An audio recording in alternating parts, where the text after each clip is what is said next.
Is this you? How about this? What about this? And this one? Is this you? Let's talk about push-ups.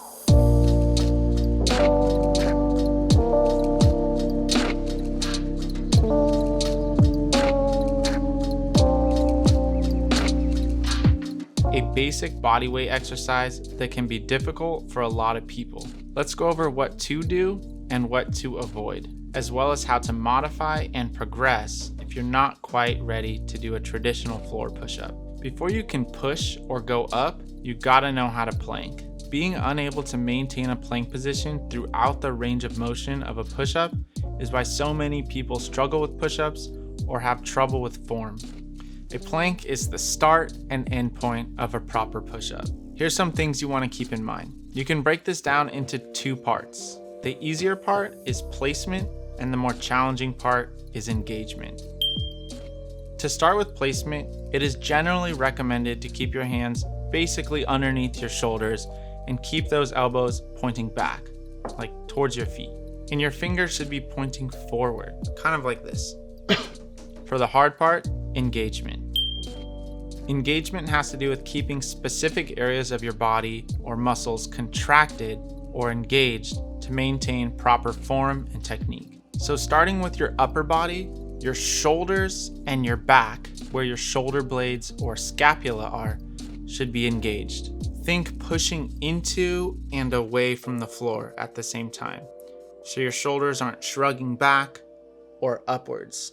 If you're not engaged in your shoulders and your back for the entire range of motion, and if you constantly do push-ups like this, you can cause injury. For your mid and lower body, you want your core or your stomach muscles engaged, as well as your glutes, which is your butt. If engaging your core and your glutes is new to you, here's one way I like to think about it. Imagine contracting or flexing your abdominal stomach muscles so it feels like you're drawing in your belly button so it's closer to your spine. You can also use tilting or rotating your hips forward to engage your core, glutes, and legs.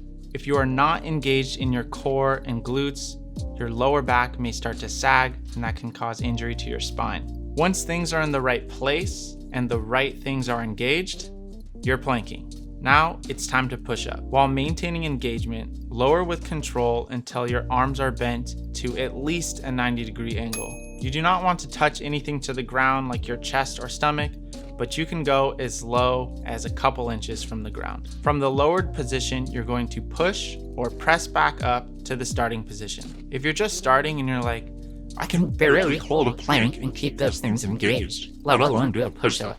have no fear. Let's talk modifying. How to make push-ups more achievable depending on your fitness and skill level. What I personally prefer for modifying and progressing is using different heights or body angles. You're using the exact same guidelines for placement and engagement, but simply changing the angle of your body to reduce the resistance or gravity. So if you don't have a variety of stable surfaces, doing knee push-ups is okay. Just make sure to keep those things engaged as best as possible. The easiest or very first level, if you're very far from doing a floor push-up, would be to use a wall.